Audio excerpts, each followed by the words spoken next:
Through some of these House of Lords petitions now. We're extremely lucky to find one of the House of Commons ones which proves a basis for privileges immunity for petitioning Parliament. Now the petitions to the House of Lords, privileges of obviously the members of the Lords are mentioned quite a lot. There's over 100 specimens of this issue being voiced and spoken about, and there was actually a small amount of responses from the courts as well, some orders written, apostiles written on there as well. Now, I've not got through all of them yet, but it's already quite apparent that a lot of these cases in the House of Lords by petition are actually from other peers, knights, burgesses, usually having disputes against themselves. Not as many poor people. Usually it's kind of like a hierarchy. You get a lot of widows. I'm saying a lot because there's nearly every other case that they're always like widows, when the husband dies, or when the Earl or Duke or knights or whatever dies and they're left with the wife. Then it seems to that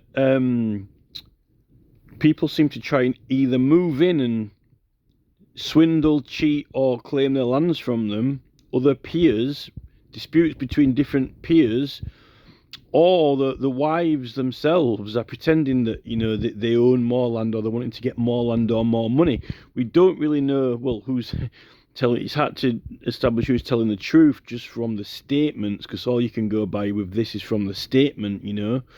Obviously they'll probably be having deeds, and I don't know how you can. On some of them there is annexed evidence. I mean, if you don't have the actual will, then how can you prove that you own the property if you don't send them the will? Obviously you can produce it if you do get a hearing there, because obviously Parliament was a court as well, which they're trying to kind of don't really want to acknowledge that at the moment because you've got the Supreme Court, but it traditionally and functionally is a court as well. Although I don't hear any cases in the House of Commons. We know that there was some with John Pym in that period, but they all got burned, those petitions, which is a really sad loss to history. Wouldn't it have been... it probably is likely to be the most... It would have been an absolute priceless collection of paperwork of history, all those petitions from the House of Commons, probably worth more than pound notes printed in money. That the information and knowledge on them and the evidence in legal law, probably worth more than gold. I would have thought that those paperworks would be priceless as evidence. But anyway, so a lot of these cases are disputes over property or land. Now, the university researchers cite them as just litigation, but I think litigation is just quite an understatement, really. They're definitely... it seems some of the parliamentarians are involved in it as well. Some of it is around the Civil War, losses for, taking sides and, disputes after the Civil War, and then when the monarchy was reinstated, to do with allegiances and so forth. But some of it is just to do with greedy peers, wanting to either take more land or claim more land, and then they end up getting threatened with prison, and the thing, if they don't have their land and their money's coming in from the land, because you get proceeds when you've got land, you're making money from it because people are using it and renting it or getting produce from it or whatever, and then that pays, you've got pay money coming in and money going out, and debts and various other things to pay off. So if you end up getting in debt, then you end up getting in trouble and so forth. So it's all kind of like a kind of like chain effect. Now, we also have a small amount of trouble as well. We've got other cases where we've got some of the lords, the youths, getting in trouble. obviously with things like dueling, arguments, disputes. Some of them were quite had big egos and so forth. Particularly these characters called the Moons. It's spelt Mohun or Mohun or Mohun, but it's pronounced Moon. Like you get the River Loon, but it's Moon. It looks like Hun. It almost looks like Hun, but it is Moon. So yeah, some of these lords, particularly when they're younger, I mean, some of them I mean, it's not all the rich are kind of like completely and totally preying on the poor, and it's all the poor people in poverty and dying. A lot of these lords and figures are just competing within themselves, and I think also, if you read the history books, a lot of them were into gambling, and they were like conning each other out of money and doing gambling in these big stately homes they had. They were running gambling and then illegal gambling and so forth, and ripping each other off, tricking each other and so forth. I think there was a film about it, actually, I remember. So they're literally just literally preying on each other, like lions, basically. The strongest survive. I mean, obviously some of them are amicable and agreeable, and obviously, if they do well, they get these titles and so forth. But there's a lot of rich pickings, particularly when women don't have their the husbands get deceased, and then they might not be as trained in the law or representation as the husbands were and so forth. You get other parties moving in, and then there's this whole thing with dowries and the daughters and all this sort of thing. So a lot of those House of Lords cases already are these disputes between the aristocracy or the various ranks, from knights to earls and lords and so forth, and some of them are some of the peerage are getting killed and dying in dueling and disputes and so forth. But there's no doubt that with them having these fortunes and them at that level arguing over them, this is a next level to the whole peasantry and the serfs and the working class who just work for them and work on the lands and own nothing, just poor peasants and so forth. So it is quite interesting. Now, some of them are using privilege to keep out of prison, but they're not just literally getting it all the time. Some are getting it acknowledged, like by the sheriffs and the constables. Others aren't, or they're having to claim it from Parliament and so forth.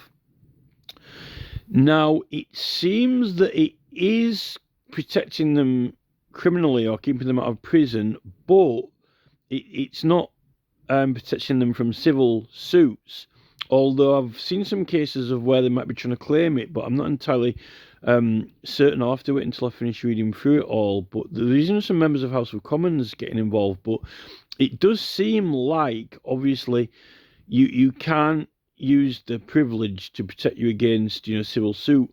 But what's clear is that they were using the privilege in earlier on in some of the cases. It's starting to look like they might have been doing it and then put a stop to it. They might have been using it as a way to, in fact, steal land, be protected by the privilege, and a way to just make false claims, basically, false claims on land, false claims on property, lie, particularly when, their opponent's husbands pass away or and so forth, things sort of like that. I think this might have been how they acquired a lot of the lands and so forth. Now, what I've realised now is what's being done to us with these political parties. And remember that the peers, who is at the top of these political parties, the Tory and the Labour Party, who is at the top of the Tory and Labour Party? It's the Lords, like Adonis, Walney, all these prestigious members of the Lords and Commons, right? Well, some of them, I mean, have places on committees and things like that. The lords are like members of Parliament. You know, they got a job. You know, like on a committee or head of state or secretary of state or whatever. You know, depending on which. Some of them are in government. You know, some of the lords. They're not just only in the House of Commons. That's what I meant. House of Lords. That's what I meant. You know, the former government.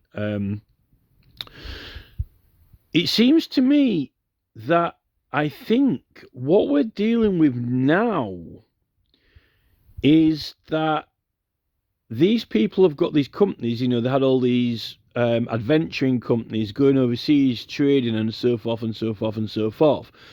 And a lot of these figures now, the average person isn't curious about Parliament and the Lords.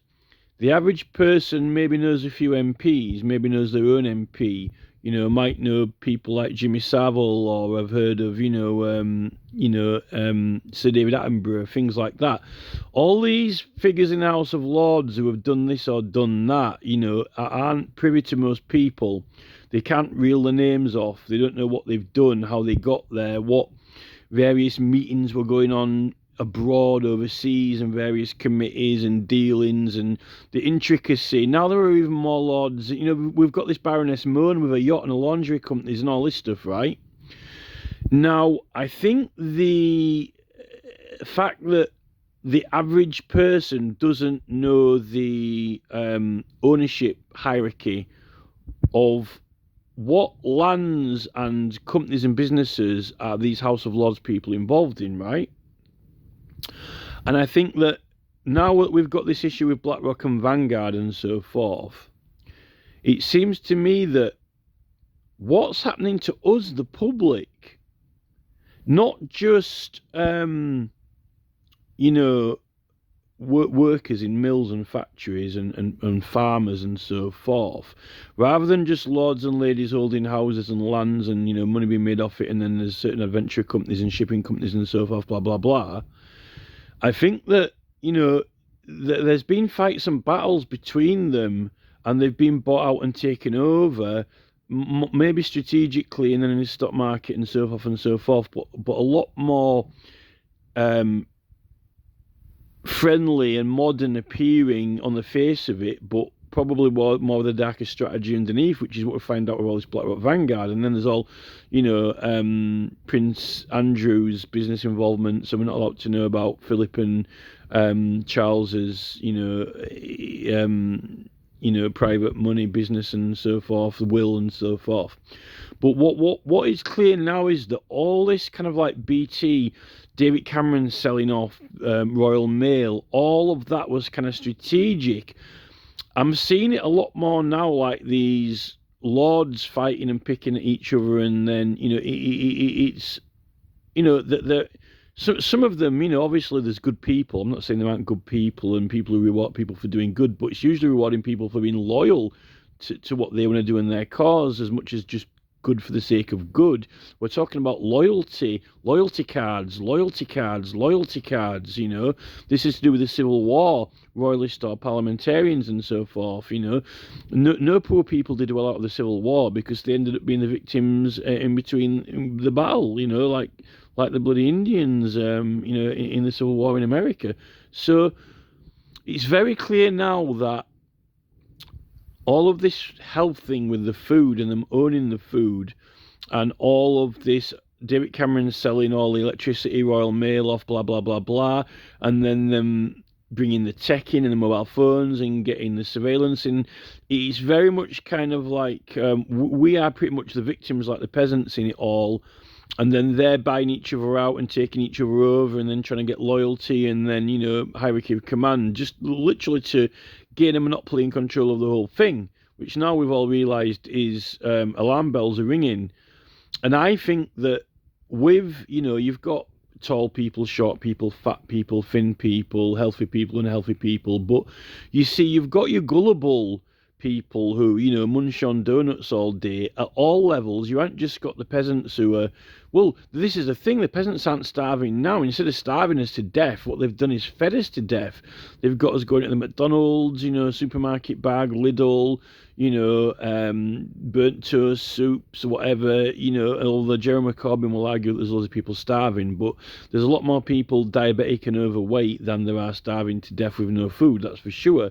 But then you've got like Porky Lord Hindfield and other peers who are as susceptible and stupid, so that it's almost like they're a victim of their own addiction in a way, kind of like this Lord Mohun. He's got a temper, and they're getting themselves killed just because they're reckless, stupid, not intelligent, or whatever, and prone to incompetence. And I think that's the case with it now. There were some lords who were just not looking after themselves properly, or got addictions, alcoholism, gambling addictions, or just power, wanting to more and more money, whatever. But then we've got the whole, while all this is going on, you see, you've got the sideshow, the entertainment business, Shakespeare, the plays. But then again, by the way, the Lord Chamberlain licenses all plays, and that's the person who looks after the royal family. So the royal family have got their eyeball right on what plays and enactments and theatre is being licensed. What are people putting out there into the sphere, so to say, into the consciousness. They've got their eye on that. So that's what makes me realise now they've had a paw on the whole television and this whole.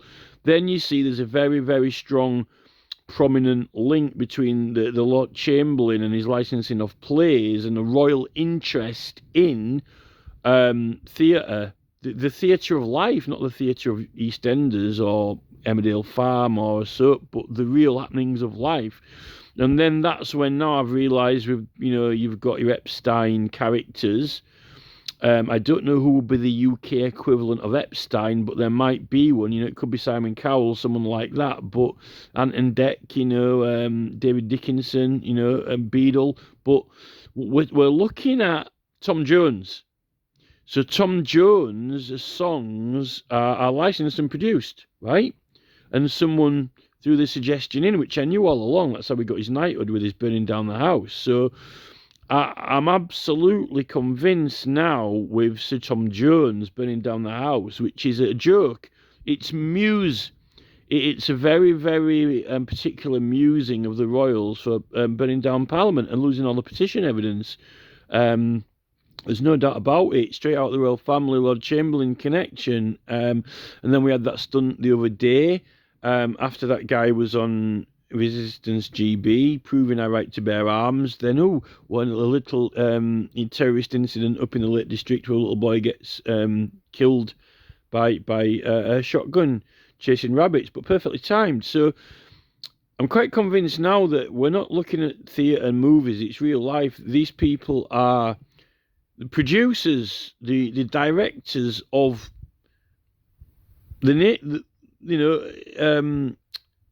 daily life, like the Truman Show. These people are so powerful now. A railway signal can fail at the click of their fingers. They'll just give the wink or the nod, or I don't know where the back cave is for that computer system, but it's there.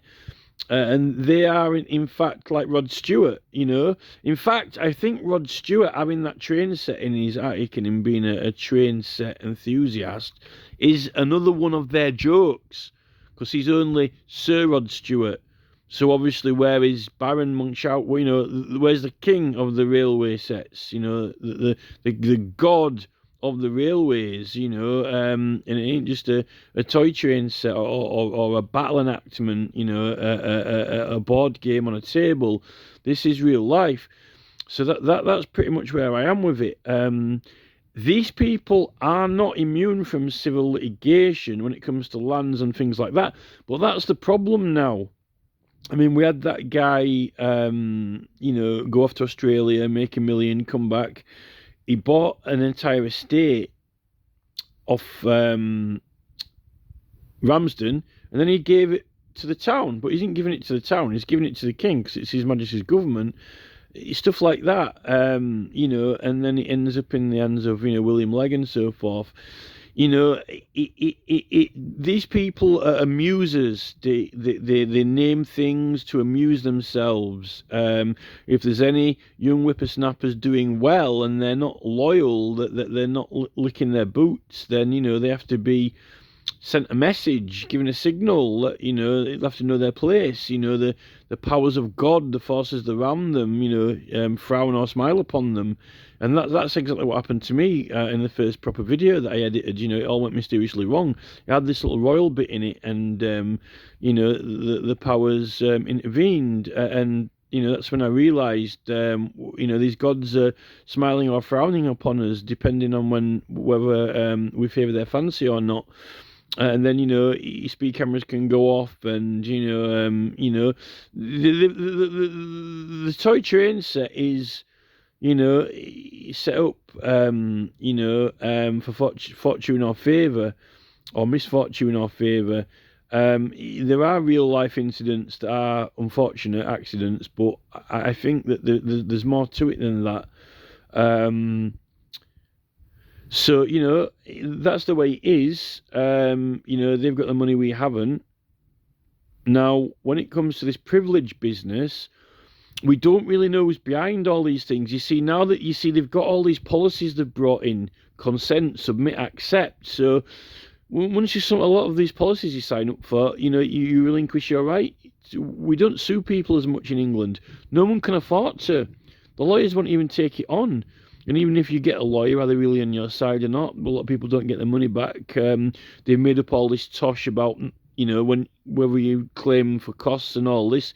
They've been getting more and more and more corrupt, but they've been getting a wider and a wider smile and more airs and graces. And, I'm just an ordinary gentleman of goodwill to all men, They're getting more and more like Rishi Sunak, all amicable, presentable to the public, smiles,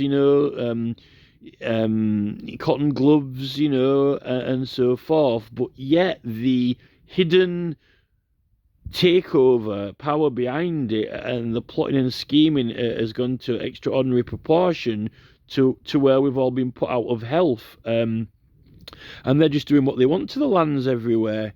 And there's one thing I figured out as well. I think this is an important calculation. It's probably the most important calculation that you can make from these petitions, and that is that if you think about local courts, even if you did have a jury in a civil court, we don't anymore, but if you did, if you start challenging and taking these lords on, even if they don't have privilege, right? They're not going to settle for a defeat in a local court with a jury anyway, or even in the assizes or quarter sessions, even in civil court. They're going to appeal it. So you're never going to, even in the old system, you're never going to win, really, or you're going to be hard pushed, because they will automatically appeal it back up to their own peers in Parliament. And if it's over lands and monies, you're at a severe disadvantage because they're getting their peers and pals around. So and this is what opposition in Parliament's all about, Roundheads and Royalists, Whigs and Tories, and if so-and-so passes away and his lands fall into his ladyship's running, and she's not as experienced as he was, then you get these people encroaching in. This is what's been happening with all the Cadburys and Nestle getting bought out. Effectively, it's pretty much similar. So it's got to a stage now where I think it is all under a master control plan, and you're not going to win. In fact, they've bent and changed the rules now. You can't beat them in the council chamber. It's very difficult. Keir Starmer wants to take away all possible defence against their building. And who's making the money out of all these housing building projects? They're always, oh, we need, oh, you know, and there's Corbyn, oh, everyone's starving. No, Jeremy, they're killing themselves with diabetes, they're eating themselves to death. A few people are starving. You know, food banks sells more food and makes more money for these people. You know, we want to be eating less food, not more. And, you know, out of the excess food, we do want to be giving it to people. But that doesn't mean, you know, buy more food and give more food to food banks and make more money for these people who are stinking rich out of it, and making more people iller. That's a problem with Corbyn. Although the issue with people not getting enough food can be easily solved if there's a will to solve it. This is when you get, you know, Prince Philip walking backwards on Jeremy Corbyn's toe. In fact, I've just read a petition which said something about that, or actually no, something to do with Lord Moon actually standing on his foot or something. It makes you wonder if, you know, Philip gets his ideas from some of these legendary tales that he reads, the history of England, and, you know, is very, very interested in ancestors and the stories out of all the archives. You know, it's almost like, you know, poetry when they pull a classic on Corbyn, you know, walk onto his foot, you know, he's pulled a Lord Moon stunt, you know, or whatever. So it's we're in quite a tragic state at the moment, because they've got us by the testicles with this care. You know, there's another musing, care traffic. You know, they've got all the Taylor Wimpeys, they've got all the construction companies, they've got a lot. Fortunately, I think that there are some normal kind of like legitimate people in and amongst, in some in the courts, maybe some in Parliament, and you know, some people are honest people. You know, they believe in honesty, so, you know, everyone's not completely and totally corrupt, but it's about ulterior motives and strategy. That's what it's about. So I think that, you know, you can win, but whenever you do win fairly, fair and square, because they can't make it too obvious that they're cheating, because then, you know, it's like a vampire going into the sunlight, you know, it kills them. They can't be too obvious that they're too corrupt and cheating. They have to kind of like, you know, do it, you know, so this is when they don't get their way, they get angry, and then they do a little fireworks stunt, like, you know, this stunt in Cumbria with the kid with his gun, you know, or you know, some train wreck disaster or whatever. They're furious, you know. They but all that is a very expensive, flamboyant, and a lot more experienced Extinction Rebellion stunt.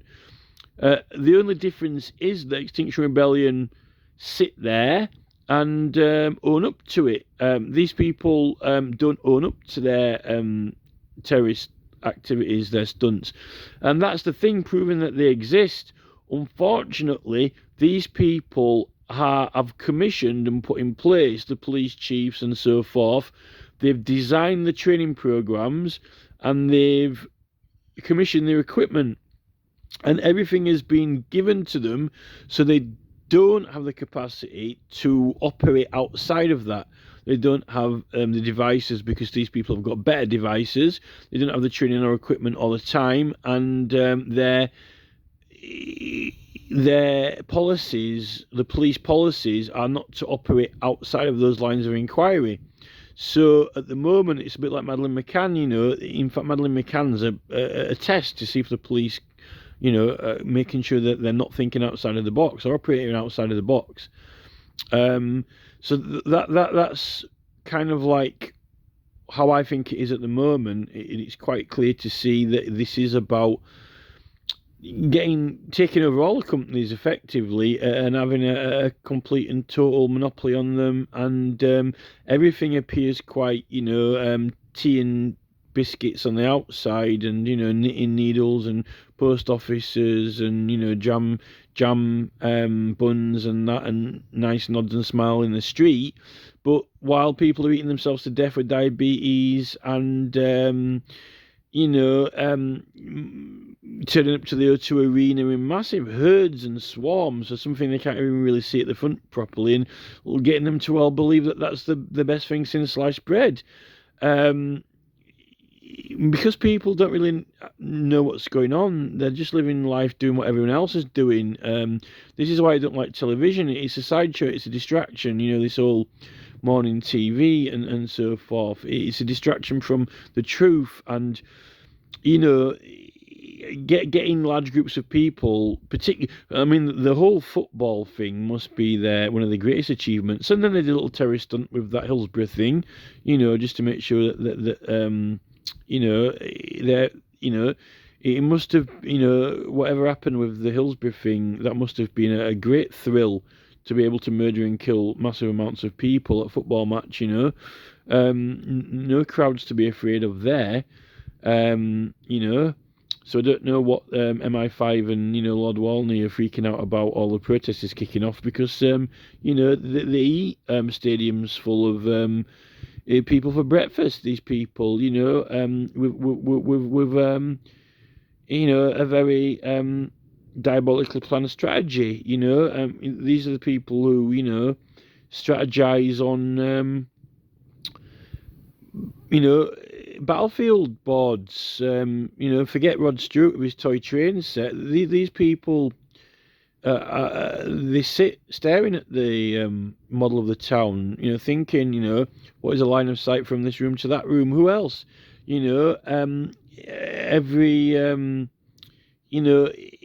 This is not Ronnie Briggs, with a great train robbery going to South America. This is taking over the world. This is dispatching Tony Blair to train governments how they should behave and how they should act and how they're going to do things. Microphone in every room. It's that's where we're at with this.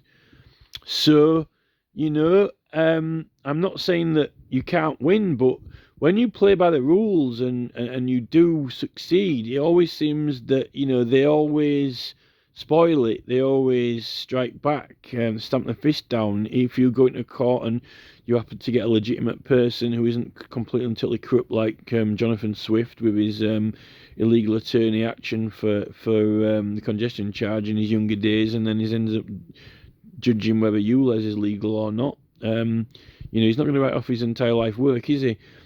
If you actually do get a legitimate judge, and you win, then these people, they strike back. It's it make your life depressing, because you just made their life go wrong, right? In something like Stonehenge Tunnel or whatever, they went into this massive 1.7 billion tunnel project, profits for all the construction companies, adventurers and so forth, abroad, overseas, and other projects.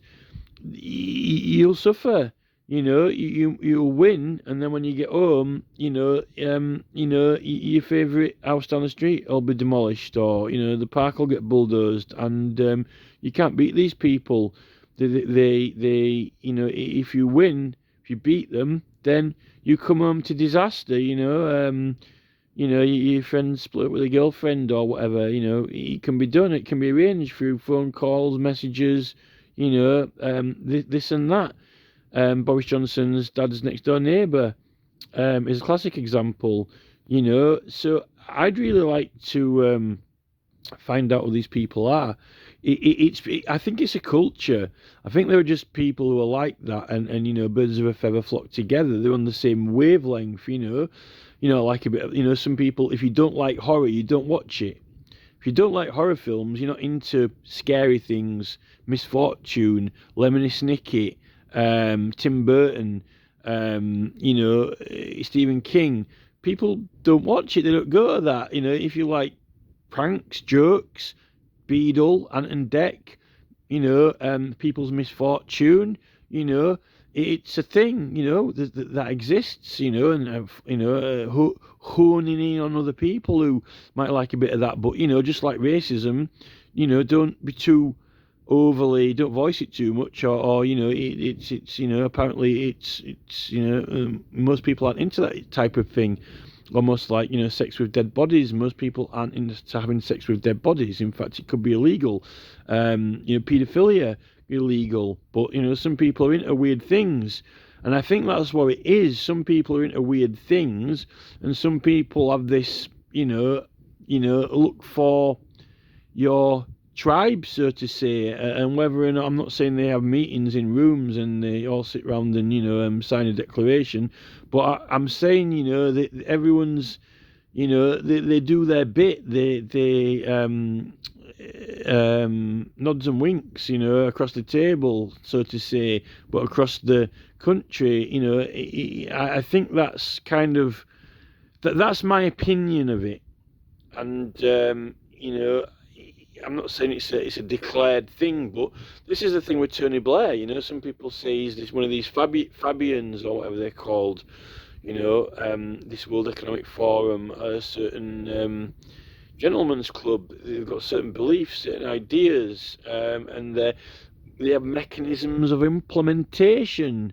We have ways of making you talk. They have mechanisms of implementation, ways of taking over the world. They've got an idea how the world is going to be, whether we like it or not. Same with Elon Musk, a lot of these scientists now and Google and so forth, that this is going to be the future of this planet, and this is what we're going to do. Who's going to stop them when they're having these meetings at the United Nations and so forth? With half the American armed forces, security protecting it. They've got these world leaders meeting, basically planning the future of mankind. What does the voter, what does the elector have to say in it? Apparently nothing now, because you just do what your mobile phone prompts, and that's it. So it's quite interesting. There's definitely with these lords, it was disputes over property, land, money, businesses, companies, and I think now that they pretty much got them all owned, trained.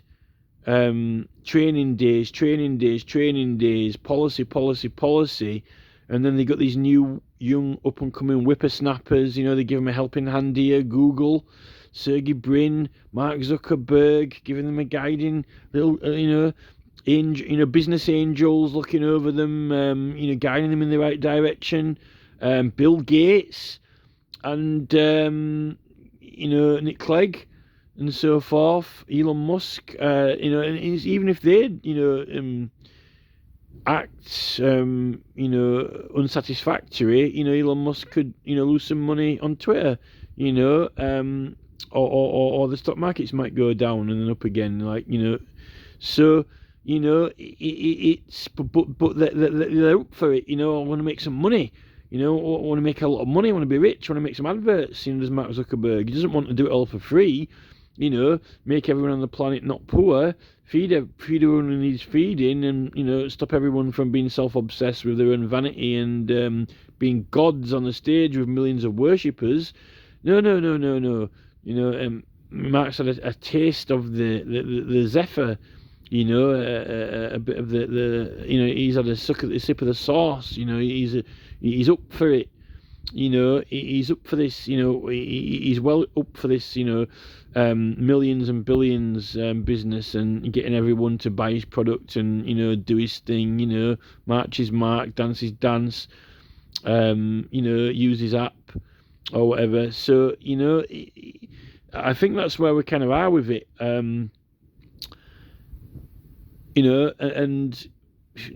now that they got a certain apparently culture going in the universities, it seems that the scientists now have put themselves as a priority. Although there are some scientists like Dr. Tess Lowry who are humanitarians, and they've been saying that certain blocks and certain paths and avenues have been obstructed, or things haven't happened or whatever. I think it's because you're always going to get honest, legitimate people, and then you're always going to get people who want to take advantage and into a little bit of this or a little bit of that, a little bit of a series of unfortunate events, so to say, lemon and snicket, and I don't know if they're probably a lot of these people, that's the thing, but they're all definitely up for them. I'm quite certain that there's probably people like that who aren't that interested in money because they get more of a thrill out of their unfortunate events. Like some of these you know so-called security and police officers. They like authority. They like being able, the power. Being able to arrest people or lock them up. Money, some of them know that money doesn't make you happy, but they like to have power over other humans and people. Stuff like that. There's all different combinations, but I'm quite certain. I do think that you can see the kind of early progression of this through the aristocracy and the fight in lawsuits over lands and monies and widows and so forth and so forth. And then you've got I'm not saying that some of the like that some of them end up taking each other out, but for what reasons? Just usually for self pride, pride, money, various reasons. This is the thing, what are they focusing on? Some of them are wanting to be like an X Factor. All these MPs now, they've managed to get a lot of the MPs now addicted to fame, because MPs now with television and social media, not just an MP in Parliament, but you can be a celebrity on TV and be worshipped and so forth and so forth. Like Liz Truss, have a bit of this, I got a taste for this, a taste for that. Boris Johnson, either you're a politician in politics or you're a celebrity. You got to make your mind up what you're doing. But when you get politicians who are their heads in the clouds and they're more bothered about their celebritism and popularity and politics, this is when they can be controlled by these series of unfortunate events and terrorist incidents and so forth, which are posed as just natural misfortune and so forth, when I don't think it is. Police aren't competent enough to sort it out. The police aren't even think it exists. Almost like the lawyers going, oh, there's no legal basis. There's no legal basis for the right to petition. Well, what's that say on there then? There's no legal basis. What do you mean there's no legal basis? There's a law. You can't have no legal basis, then there's a law that says you can't do something. You can't prosecute people for doing this. So how can you say there's no legal basis when there is a law to say that you can't do it? It's almost like the police are saying that this doesn't exist as much as the lawyers are saying that we haven't got any rights and there's no legal basis for our rights. The police need to snap out of it. Some of them just haven't got the caliber. They've got more important things to worry about. Like thugs and muggers. But I think that these people are operating out there. And I think it exists, and I think that they've been gradually taking over and getting more and more and more until their business is our bad health. And in America it's even worse. We're even lab rats now. We're almost like their experiment. And now they've got us consent, submit, accept. To be an experiment, a lab rat with their new psychologies they're using with these mobile phone adverts. How are you responding to my advertisements? And getting data on us. People take that many screenshots of things now and photographs that they haven't got time to look through them all ever, and they're just filling up memory cards. And I realised today that I'm never going to look through all these things that I've got on my phone, all these screenshots I've taken, But AI can look at it all, and these people can, if I actually had a life that was, interesting, I would be with people doing things. I won't be going through phones looking at hundreds and hundreds of screenshots of things that I kind of had a little bit of interest in or wanted to remember, And, this is the thing. Do you need to take photographs of everything? Do you need to screenshot everything? You know, is that a life? Okay, fair enough if you want to be a scholar and read books and so forth, or even write books, you know, I'm not knocking that. But at the end of the day, I think most people are just accumulating so much junk and spam that they're not even going to ever look at it or use it. But what it actually is actually all this scientific, psychological material on these individuals that they haven't got the time to look at, but someone else has. Someone else can research them. And with that data and information, you can be controlled by things that they show you. You know, whenever you're going to make a decision, shall I turn left or shall I turn right? You know, all they have to do is flash an advert up on the left-hand side that looks interesting to something that they know you'll like, and then you might say, "Oh, just a minute, I want to go have a look at that and turn left." You know, the decision that could change your life. You know, if you can predict, if you can guarantee the outcome of the toss of a coin, then there's nothing you can't. And I think this is the thing with these people. There's a lot more going on in their minds and their heads than the curtsy or the bow or the smile on the street or the dip of the top hat or the, you know, good morning to you, you know, the right honourable this or that. These cunning House of Commons speakers, you know, Lindsay Hoyle and so forth, that are getting messaged by William Keats saying, "Oh, why don't you just adjust the economy this way and that way and it would sort the problems out." Oh, no, we can't do that. You know, we can't do that. You know, this is it. The cunning Commons and the Lords. This is the problem, and I think.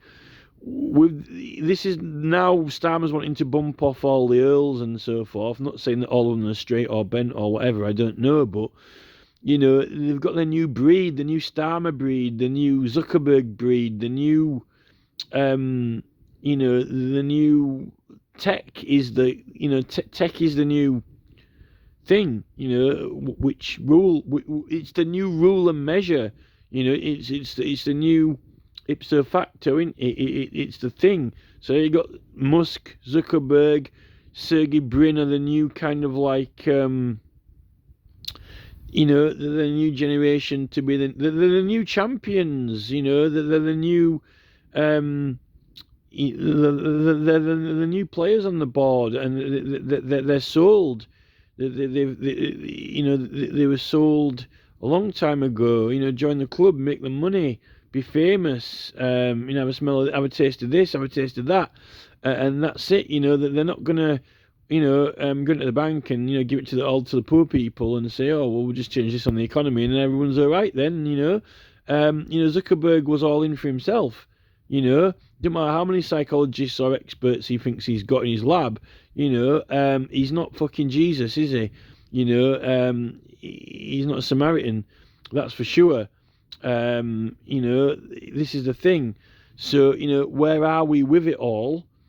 Well, you know, the main argument is there's a lot of people who kind of like the world the way it is. And, you know, I think the main argument is that, you know, people work all their lives and then in their spare time they get to do things. Now, the problem is that there are lots of things that people like everything the way it is, and if they had it and could enjoy it, they would be able to appreciate it and enjoy it. But they don't even appreciate and enjoy all the things that they like or wanted to do, and already Mark Zuckerberg and Musk and Sergey Brin are wanting to change the whole world. Everything, not just, you know, one street or two streets. You know, it's all or nothing. Right? And some people are like, just a minute, you know, I worked all my life so I can, you know, go out and enjoy this and that. That's what we're looking forward to. Well, you know, tough. You know, you can enjoy the metaverse. That's what you're getting, you know, or the, you know, super city, mega city, you know, because all this, you know, used to be fields and now it's all going to be super city. Whoa, just a minute. I don't want it to be Super City yet. Yeah, it's Super City when I've passed away, you know. But I've got retirement yet. Well, fuck you, you know. There's a future. You know, we've got to get to Mars. We've got to get space stations. We need a new Hadron Collider. Fuck you and your little, you know, normal life with your little plans. You know, we got big plans of, you know, Elon Musk. You know, he's got to get Optimus. You know, and you're going to have robot servants. Well, actually, you know, I don't really, you know, what I need in my life is not robot servants and you know, Mars. You know, people have been working all their lives so they can retire and then, you know, go here or there, but here or there is now Mega City or fucking fuck knows what the fuck it is by the time they're finished, you know. And then some people are just like, whoa, what's going on here? And I think that's the thing with verbs, you know, that effectively is Neil Oliver's position and verbs' position, you know, really effectively. And a lot of other people as well, you know, like John Campbell. Dr. John Campbell, people like that, you know, Tucker Carlson. This is kind of like the Tucker Carlson camp, you know. Russell Brand, I suppose, and this Alex Jones guy in America, I suppose, as well. But they are. It's a weird division because you've got this you've sort of got this kind of position of well, you know, they're in a league of their own, you know, because they're opposing all this control, but yet they're in their own excess in a way, and part of that excess, the thing with being a celebrity and being filmed and recorded all the time, or a lot of the time, is it ties in perfectly with the surveillance state model. Everyone is going to be filmed, you know. Well, you know, this is the thing. Although they only want it to be, you know, and obviously, you know, after they finish, then they switch it off and then they go out, you know, with their own friends or whatever. But the whole model of the stage and the you know, getting high figures of attention and so forth and being filmed, it fits in with the surveillance state. That's the problem. The thing with the whole Russell Brand model is that being Russell Brand himself and what he does is kind of part of he's being surveilled because we're all watching him, right? You know, that's the irony, you know. And yet he's against this whole surveillance state and control, right? You know, so it's there's a difficult contradiction, you know, because these people they're opposing what's been done to us, but their way of opposing it is partially more of what we don't want, which is more and more surveillance, because you know, it's part of the surveillance. The whole social media and celebrityism part of it is a part of the surveillance plan, right? So it's a piece of it, which is why I'm not keen on it, you know. I'm in the other corner, which is, you know, none of this ridiculous, you know, rushing with all this new stuff, you know. Some people are just, you know, it's what we're being offered is not the thing that a lot of people want or need, you know. There's not really anything that Mark Zuckerberg's got or can offer me, which was the solution to anything that I've been pursuing or would have liked, or Elon Musk, really, Bill Gates. You know, there's not really anything that Bill Gates has got or made that has got me any closer or could get me any closer to where I want to be, or Elon Musk or Mark Zuckerberg.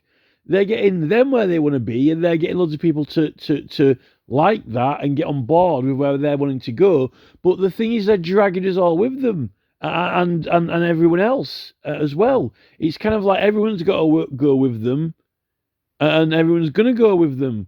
There's no kind of option with it, where some people, in a way that Alex Jones guy, came out with this thing saying, I just want to shoot my gun and go into the woods and chop some wood, almost like, Bill Shatner, he claims he doesn't want to be famous. He doesn't want, be on the TV or so forth. He just wants to get all this out of the way so he can do that. Well, I believe it when I see it, but some people, they'll be happy with that. But, to, Bill Gates, that's suicide, kamikaze. It's like, keeping cavemen. It's medieval. They're not making any progress. But that's the thing.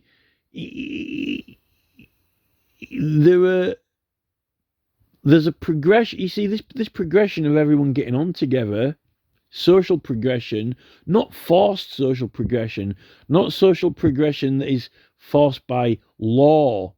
You will do this, or there will be consequences, legal consequences, punishments, imprisonments.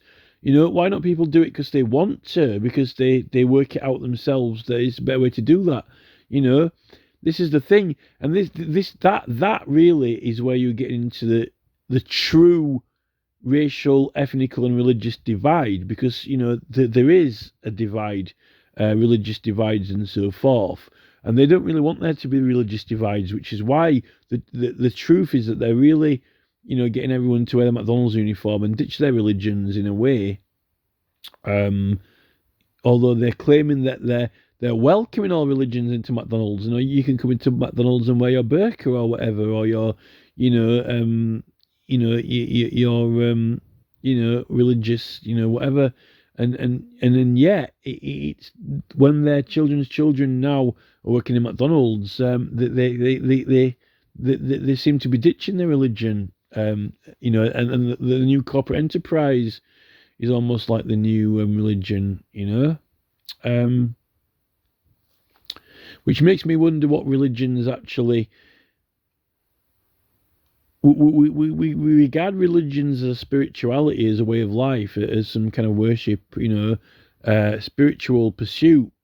But were religions actually seen as that, in earlier societies, were religions kind of seen more like a charity, like a charity shop, or or even a business enterprise, or just like a club, a social club, but not necessarily what they call religion. It might have actually just been seen as a charitable group. They use the word religion, but all peoples might not have seen it the same way.